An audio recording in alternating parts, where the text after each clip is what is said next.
Hello, I'm Stefanie. And I'm Lauren. And this is I've Got Guts, a podcast about living and thriving with chronic illness. Let's be real, it is really hard. But it doesn't have to be. You are not alone. With this podcast, we want to create a community and a space to be able to talk about the tough stuff And laugh along the way. The idea for this podcast stemmed from us trying to find one for ourselves to listen to, but not being able to find anything that didn't make us more sad or frustrated. Our goal is to talk about the hard stuff, but also talk about how to get through it, be positive, have a full and productive life, and of course, thrive. But before we get started, just so we are clear, we are not medical professionals. We are just here sharing our personal experiences. All right, here we go. Welcome to another episode. Welcome. Let's kick it off. Thorns and roses. All right, you want me to go first? You go first. Yours is kind of funny. So my thorn this week is a painful one in my toe.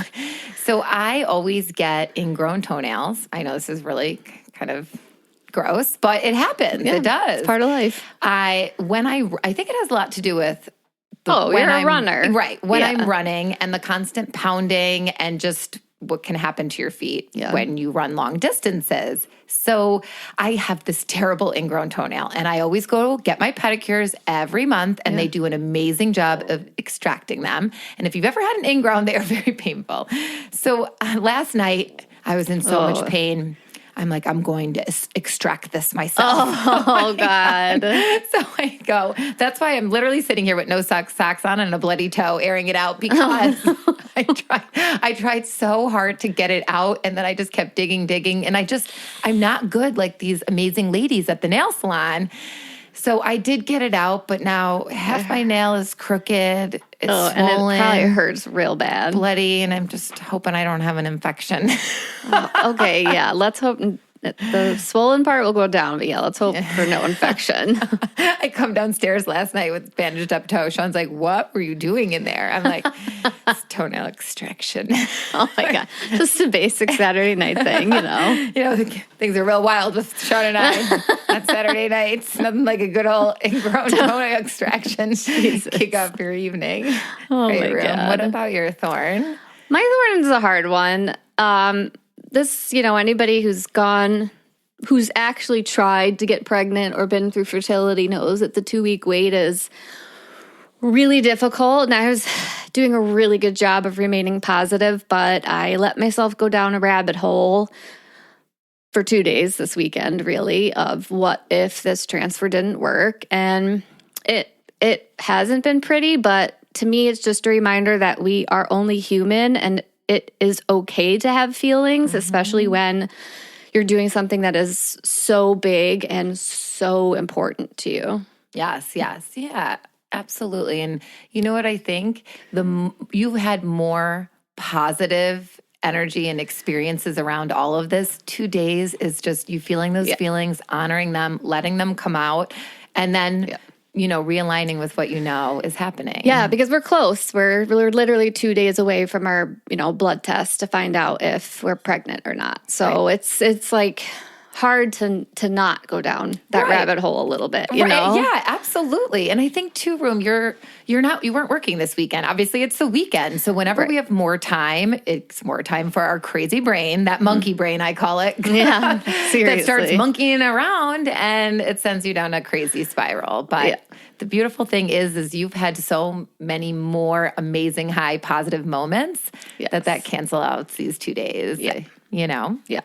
So, I'm so proud of you, Rem. Thank you. I appreciate that. All right. Well, we got to hear your rose. So what's your rose? I heard you guys went to a really yummy dinner. Is that what this is? My rose kind of ties into that. So Anthony knew I was having a really bad weekend, so we decided to plan a little bit of a special date night last night. Love a fun date night. So there's this restaurant in Victor, New York that I've been dying to go to. It's called East Izakaya. And it's like a Japanese barbecue, but they also have like sushi. anything Japanese you could think of. They have in the menu. There's over 150 items on the menu. What? And we did all you can eat. Oh, I have not heard of a restaurant doing all you can eat. That's but amazing. It's not like a buffet or anything. So you get an iPad. Okay. And you go through the iPad and you pick what you want and you hit place order and a server comes over and confirms it. Okay. And then like as your food is ready, either a person brings it to you or a robot brings it to you. And it's cool because you're like, it just comes in phases. Okay, can you talk about this robot? Like, what does it look like? It looks like a cat. What? It's got like ears and it meows if you're like in its way or whatever. It's really the craziest thing I've ever seen. But we definitely got our money's worth. Let me tell you. Like I ordered all the different tempura things. We ordered a gazillion sushi rolls. We got like fried rice. I got like tofu. We got my stomach just starts growling as you're saying this. I want a robot. Anthony got ramen. Like there's just everything. And it was just the atmosphere was so cool. It was just such a cool experience. So fun.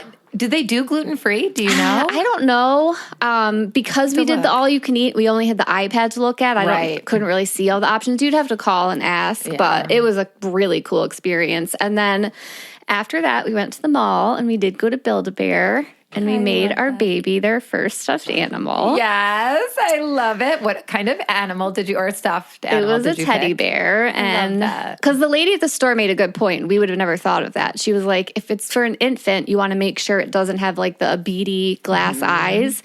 So the teddy bear was really the only option with like the sewn, like thread eyes. Yep. So we did that, but it was really cute because we told them what it was for. So she let us each put a heart in, and she had us like put the heart on our hearts and then make a wish. And then we did a little voice box of us both saying, I love you. So. I love it. Oh my, why? Every time you talk, I just start welling up with tears. Pull it together, Lauren. Jeez. Oh, so I love it was so kind special. of, we both needed that because once I went down that rabbit hole, Anthony goes right along with it. With me because this is his journey too. You know what I mean? Yeah. So like we needed last night, every part of it. We needed the dinner, we needed the Build-A-Bear, we needed to just like have a night and take our brain off of things. Absolutely. And what about that beautiful mirror that you got? Yeah, so foxes are really special to us, and we see it as a symbol of what's to come and our little baby that's coming. And so we want like everything fox having to do with our baby. And giraffes are important to us because of our sorority. So I found this really cute little mirror of like a fox and a giraffe and a bunny sitting next to each other looking in the mirror. I was like, I have to get this for the nursery. So I love that so much. Yeah, it was perfect. I feel like foxes are definitely a symbol for you guys, especially since you have one showing up often here at your condo. Every night he comes to visit. Which is so crazy. And I love that your Ring camera catches it. It's just like and I've got them all saved just for, I love it. I love it.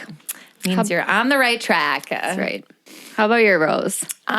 So my rose is on Friday night after school. A couple of the ladies and I got together at our friend Heather's house. So all of us used to years ago, which is so funny, we used to play bunco, which is a dice game if you don't know what bunco is.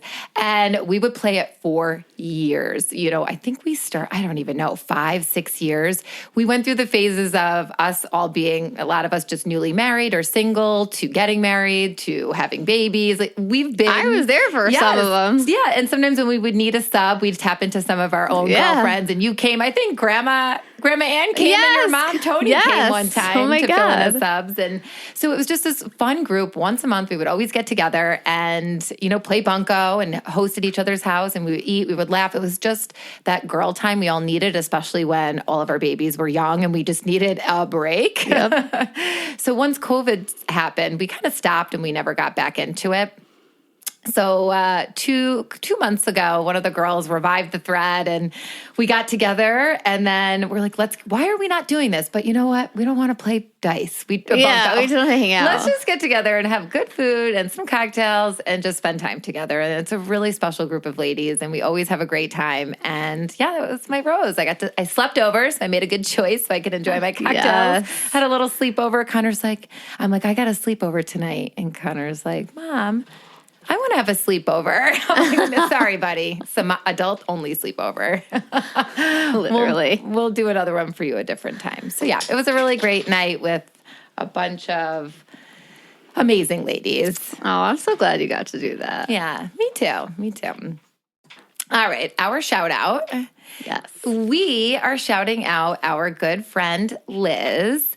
Liz, we love you. I have known Liz since high school. Yes. And that is how she is like a lifelong friend. Like when they say people come into your life for like a reason, a season, or a lifetime, she's a lifetime friend. And here we are all these years later outside of high school, still connected, still seeing each other. Now she's intertwined with this. She's just part of our circle now. Yeah. Once she moved from Long Island to Rochester, she's just part, like you said, part of our circle. And Liz does not have a chronic illness, but every single week she listens and shows up and supports us. And we appreciate that, Liz. We know that a lot of friends and family in our life can't always connect with what we're sharing and doing because we have chronic illness and not everybody does. But we really appreciate the support that you're always, there for us and listening. So thanks, Liz. We appreciate you. I love it. All right. We're getting into it today. Yeah, today's a good one. And we're starting with talking about inflammation and the role it plays in chronic diseases. The big one. It is a big one. It is. I feel like me being in the hospital every time I go, it's always looking at that CRP level, that inflammation level, and it's always out of whack. So we thought it was an important topic to cover. So inflammation is a normal part of your body's response to injuries and invaders like germs. It promotes healing and helps you feel better, but inflammation that happens when there's no injury or invader can kind of harm healthy parts of your body and cause a range of chronic diseases.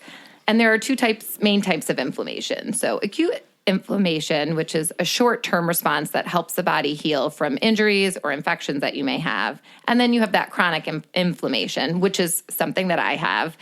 And it's just a prolonged low-grade inflammation that persists for months or years or many years. Many years. Unlike acute inflammation, though, which resolves itself after healing, chronic inflammation can lead to tissue damage and is associated with various diseases.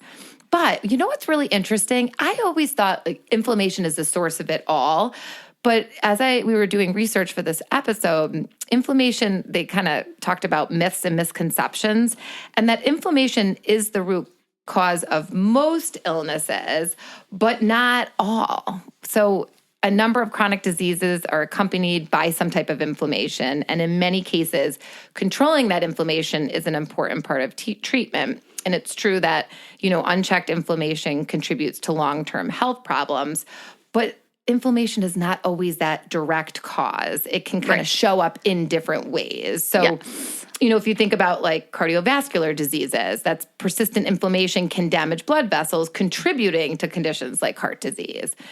Diabetes. I know that when I was away in Arizona, I connected with a woman who is I think she said type 2 diabetes. She has type 2 diabetes. And we were talking about inflammation. We were talking about her journey, getting diagnosed with it and navigating life now as an adult with it. And with diabetes, the inflammatory markers are often elevated in individuals with type 2, suggesting a role in insulin resistance. So there's that. Cancer, chronic inflammation can lead to DNA damage and promote tumor growth. And then things like autoimmune diseases or disorders, where conditions like rheumatoid arthritis involve just that immune system attacking healthy tissues and leading to that ongoing inflammation. So it's tricky. It's like, is it the source? Not always, right? Yeah. Does it something else going on and then your body's reaction that way? So it's just a really interesting topic. Right. And this led me to doing some research on how inflammation affects some of the conditions that I live with. Yeah. And like with gastroparesis, it can further delay gastric emptying, which is already the issue. So like inflammatory responses can impact the vagus nerve, which is the root of all of my problems. Right. It can increase gut sensitivity, so it can make the stomach lining more sensitive, which leads to increased nausea, discomfort, and bloating. Microbiome imbalance, so chronic inflammation may disrupt gut bacteria, worsening motility and digestion issues. And I think this just goes to show when I had a flare, probably I was in a state of inflammation. When I had intestinal methogenous overgrowth. I was probably in a state of inflammation that led to this microbiome imbalance. Right. And then another one was nutrient malabsorption. So prolonged inflammation can contribute to difficulty absorbing essential nutrients. Oh, wait, and is that not the definition of what I have going on, being an undiagnosed celiac for majority of my life? Yep. My body can't absorb nutrients, you know? And then tying in with esophageal dysfunction, inflammatory conditions like GERD and I never can say this one, eosinophilic esophagitis, or EOE. Oh, nice job. Can contribute to esophageal dysmotility by damaging esophageal tissue. And chronic exposure to stomach acid can lead to fibrosis, which is scarring, which can affect the nerves and muscles responsible for proper esophageal contractions. And the neuromuscular impact of inflammation. So inflammation can affect, again, the vagus nerve. This vagus nerve keeps coming up, doesn't it? Which controls esophageal motility. And if the nerve signaling is disrupted, the esophagus may not contract effectively. So I wonder if the times when my swallowing was at its worst, was I in a state of chronic inflammation? Right, you know what I mean? Right. So, and now that I'm on my fertility journey, I'm learning that inflammation is often the key reason for a lot of infertility as well. Did you know that? Okay, I did not know that, but I feel like I remember you mentioning it. Yes. And it just so happens that one of the doctors at my clinic, this is his stance, that inflammation is the core root of all infertility because it causes inflammation and hormonal imbalances. So it can disrupt the endocrine system, which leads to imbalances in estrogen, progesterone, and testosterone, which you need all three of those things for a healthy pregnancy. But it causes conditions like polycystic ovary syndrome, or PCOS, which is a common diagnosis for infertility, and endometriosis, which is also a very common infertility diagnosis. It's everywhere, this inflammation. Yeah. And both of those lead to irregular ovulation or anovulation, which is a lack of ovulation altogether. Mm-hmm. And I just thought this was so interesting. It also can affect implantation and early pregnancy loss. So inflammation can impair the uterine lining's receptivity, making it harder for an embryo to implant. And high levels of inflammatory markers like that CRP, interleukins, and TNF-alpha have been associated with recurrent pregnancy loss. Interesting. And it's not just women. Inflammation in male fertility is a thing too. Really? So chronic inflammation can negatively affect sperm production, motility, and morphology, and inflammatory conditions such as varicocele, which Anthony had and had to have a procedure for, prostatitis, and infections, and they can all damage sperm DNA, which reduces fertility potential. So it's not just women. Mind-blowing to me. So it's not just women, it's men, and it's affecting almost every area. Jeez Louise. Yeah, so I thought this was interesting, and I know we're going to get into, certain things that help with inflammation, but in my clinic, they put me on a protocol for my transfer. Yeah.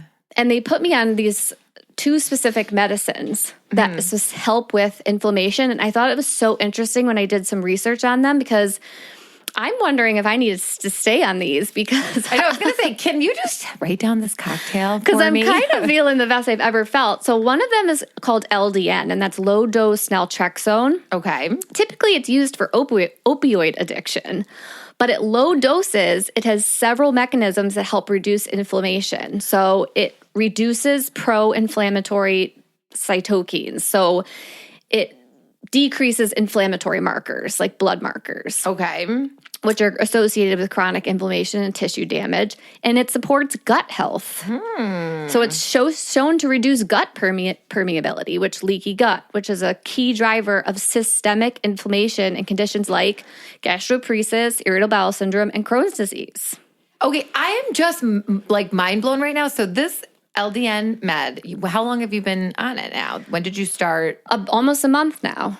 So this is the transfer protocol. Yes. This is wild to me. And like, you really have been feeling so amazing. I've been feeling great. Yeah. This is amazing. And then another one they put me on is called tacrolimus. And tacrolimus is an immunosuppressant primarily used to prevent organ transplant rejection. So the goal really, I think, for transfer is so that your body doesn't reject the embryo. Okay. Yep. That makes sense. But it's also used to treat autoimmune and inflammatory conditions. And it works by modulating the immune system to reduce excessive inflammation.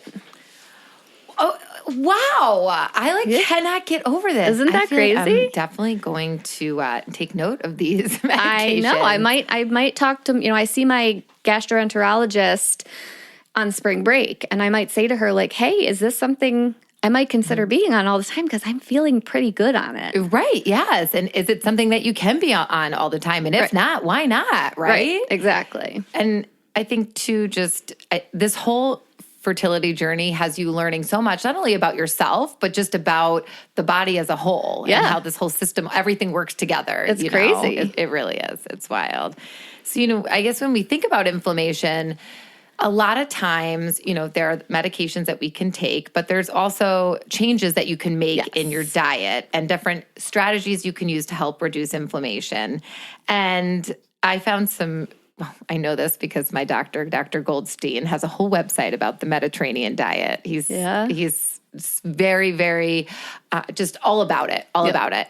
And so I started to just kind of learn more about that anti-inflammatory diet and what I can be doing that I could tolerate, that I could eat, just to kind of help my whole overall well-being. So incorporating foods rich in anti-inflammatory properties like fruits and vegetables. So tomatoes, leafy greens, spinach, and kale. I can't do kale. My gosh, the one time I tried to do kale, I literally pooped out kale, like straight kale.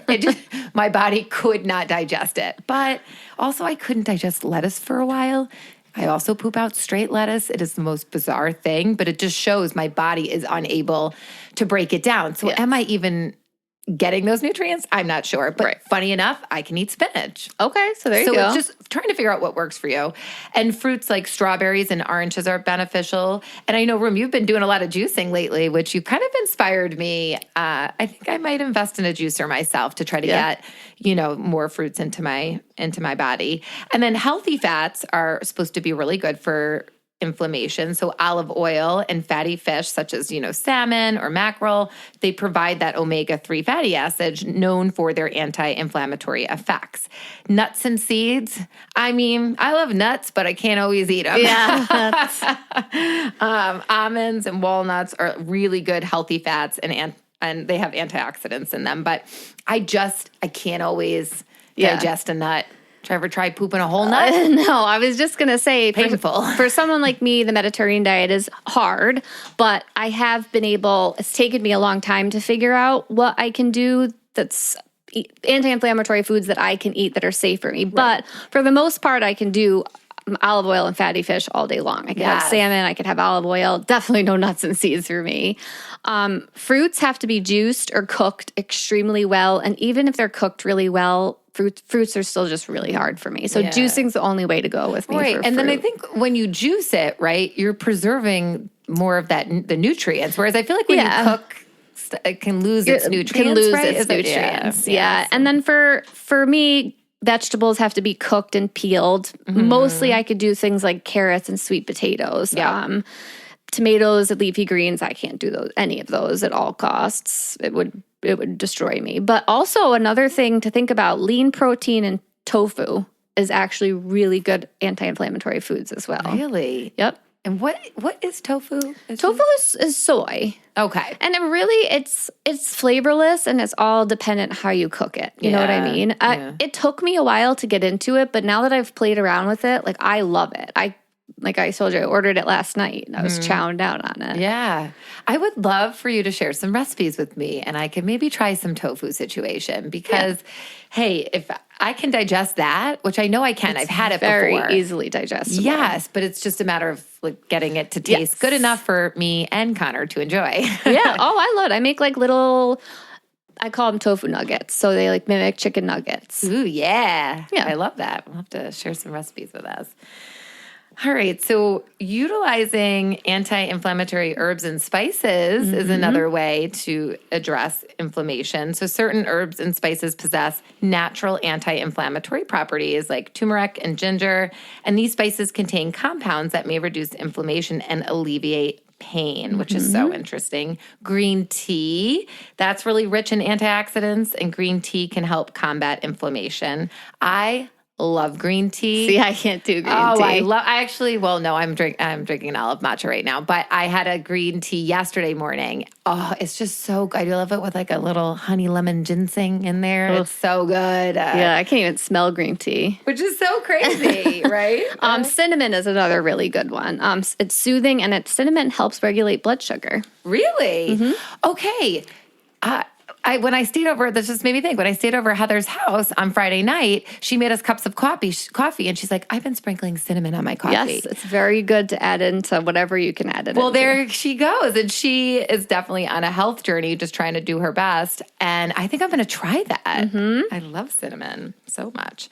So also engaging in regular physical activity is really important. And it's the research that I did and an article that I found, they talked about how moderate exercise can reduce inflammation by lowering those stress hormones and just promoting overall health. And, just aim for basic activities. It's like walking. You don't have to go out for a crazy hardcore, workout, at the gym, walking, swimming, yoga. Yes, just move your body. Anytime we can move our bodies. Even today, I squeezed in a run when I'm like, I probably should. Sean's like, if you run, you're going to make us all late for this game. I'm like, I'm going to run. So instead of running 3 miles, I ran 1.5 miles. But it's important to figure out what type of exercise or movement you'll do to kind of keep your body healthy, obviously.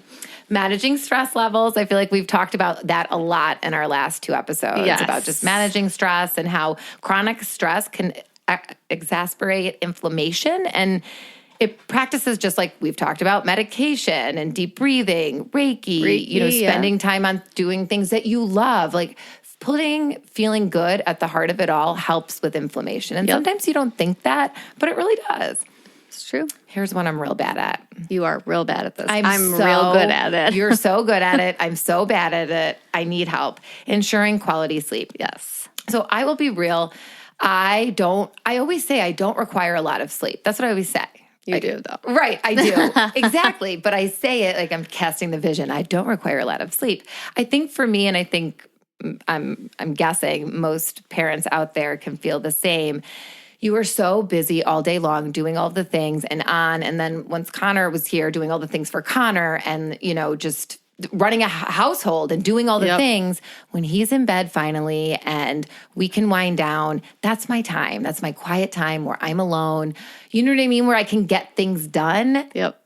And so a lot of times I will sacrifice sleep to do things that bring me joy, to work, to watch something, to read something. But I do need to get better about going to bed. I'll sometimes go to bed at I go to bed at midnight every night. Yeah. See, Anthony and I have a straight routine. Like we are in bed by 8:30 so we could read. And the hope is we're asleep by like 9:30. I need that 8 hours of sleep. Anthony needs that 8 hours of sleep. On weekends, I get 10 to 12 hours of sleep at night, and I need that to catch up. Yeah, yes.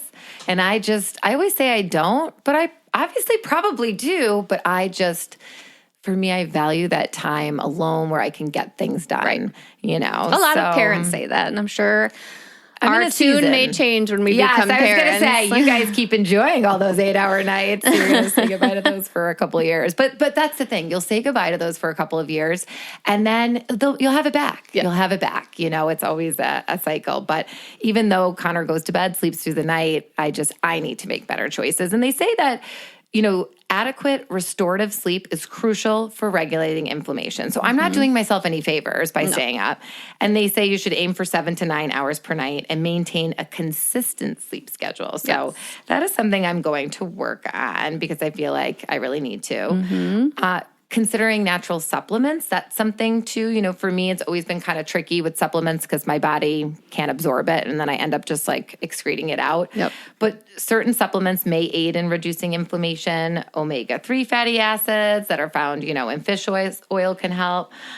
Zinc, an essential mineral that may help reduce inflammation. There's a lot of things out there. And this kind of cues Oliveda, our olive tree people brand that we've been, you know, using to take wellness shots. And I know, Rum, you really broke it down a few episodes ago about what you're doing and how it was impacting your health in such a positive way. And for me, I'll be real, I really never thought all natural stuff was going to would do anything for me, because it never has. I would take these supplements. I would go here. I would do this. I would try that.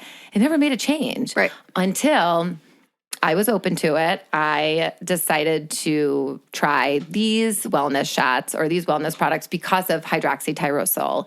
And that is the superpower in olives. And I attended a master class last week by an amazing woman who is a nurse, and she's an anesthesia nurse. So she's worked for many, many years. She's retired, and she now is, you know, just deep diving into, she's 76. She's deep diving into her research and just learning more about hydroxytyrosol and what it is. And it is a powerhouse antioxidant that's found in olives and olive oil that fights inflammation and protects your body in some really incredible ways. So hydroxytyrosol can, you know, tame inflammation. So it helps calm down overactive immune responses, making it great for conditions like gut inflammation and chronic disease. And this is what you just talked about.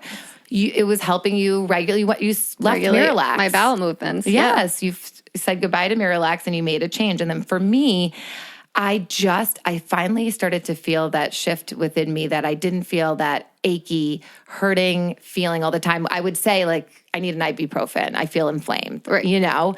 And it really helped me to not reach for my ibuprofen. I was taking 800 milligrams of ibuprofen a day. Right. Sometimes 2 times a day, like just to function through the day without feeling pain. And then once I started these wellness shots, it just changed everything for me. I went to go pick up a prescription. I'm like, I don't need 90 ibuprofens anymore. I emailed my doctor. I'm like, I'm actually all set. Maybe I'll take 30 to have on hand if there's like an emergency, but I really don't find myself reaching for ibuprofen or Tylenol anymore. And it's all because of this hydroxytyrosol. It protects your heart. It prevents bad cholesterol from oxidizing, and it keeps your blood flowing smoothly, reducing the risk of heart disease. It boosts skin health. So I look at my skin room today.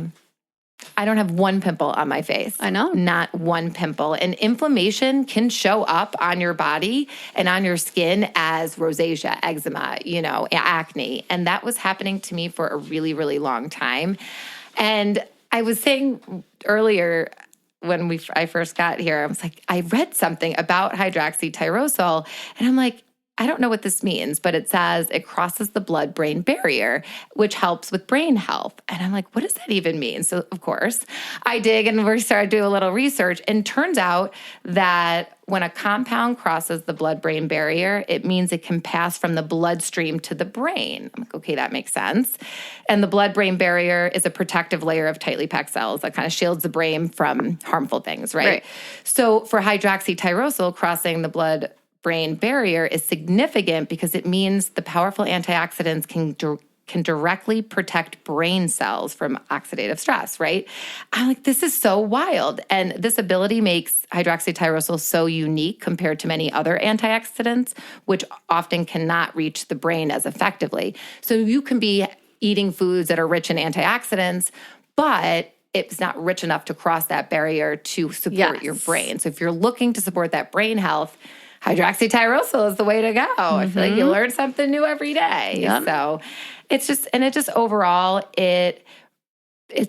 an amazing product that changed so much for me. And I cannot stop talking about it. And it's new to everybody. Hydroxytyrosol is a new word, a new thing that we're all learning about. And this is the beauty of science now. There are new things coming out that are helpful, and it's learning about these new things that can be powerful to help you on your journey. Yeah, absolutely. And what's even crazier is that hydroxytyrosol and these like olive trees, they have been around for thousands and thousands and thousands of years. But we're just discovering all the potential. Right, exactly. And as Olive Tree People has been in Europe for 20 years. They've only been here 2 years. So it's been around, but just not always accessible to us here in America. Yep. And now it is. How amazing is that, right? So, and I keep saying, when you know better, you do better. Yeah. I mean, I love my processed foods and I love America's my Lysol really wipes, an unhealthy country. I know. We are a super unhealthy country. We wonder why people in Europe and they live longer and healthier lives and they don't face a lot of these chronic illnesses because of the foods that they eat and there's not as many. If you look at the ingredients in a Coke in Europe compared to a Coke in America, the ingredient list is off by like 30 ingredients. It's wild. So finding ways to live healthier if you're living in America, I say go for it. Yes, absolutely, right? And here's just another cool thing too. Olives and olive oil have been used for health and longevity for over 2,000 years. Yeah. 2,000 years. That. And it's also a bioactive, ingredient. So if you want to make any changes in your life, this is 100% the way to go, is to try to add it in. And it could be a simple change of like adding in extra virgin olive oil. And we've talked about it. We do shots of it daily. I love it. I'm going to start drinking it. I could drink it easily. I mean, I love olive oil. I could go on this olive branch forever, quite literally. We love it. We love it. So just lots of hopefully tips for you today to kind of help around what you can do that's in your control, Yeah, and I think the key to all of this is finding the combination of things that helps to reduce inflammation in your body. Every body is different, and every body is going to react differently to different things, and what works for one person may not work for another. My rule of thumb is always give something at least a month before you decide if it's working for you or not. Yes, I love that. And elimination diets are not just for food. They can be used for supplements, for exercise, for sleep habits, for stress management techniques. You have to do something, and if it's affecting your body in a negative way after about a month, you cut it out and you move on to the next thing.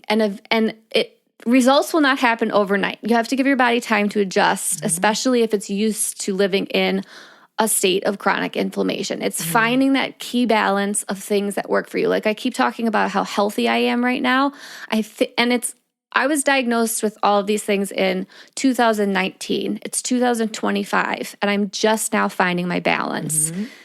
It took that long. Yeah. Genuinely. Yes, because chronic diseases like this, you have to give yourself grace and you have to give yourself time. I think we live in such a society today where everything is instant gratification. You want to find something out? Google it. Everything is right there at our fingertips, and we want our health to be the same. We want to feel better doesn't work right now. Like that. No, you got to give yourself time and grace and take care of you, because when you do, it just transfers and bleeds into other aspects of your life, and you're living your best, healthiest self. Yeah. I'm going to end with a quote. I love this. And it's, "The best way out is always through," by Robert Frost. And it's so true in this journey. Like, the best way out of a chronic state of inflammation is through. You have to find what gets you through. Yep. I love that. What a perfect way to end today. Yep. Well, thank you so much for listening. We really appreciate likes, follows, and reviews wherever you listen to your podcasts. And you can find us at I've Got Guts Podcast on Instagram and Facebook. And you can email us at I'veGotGutsPodcast@gmail.com. See you next time. Bye, everyone. Bye.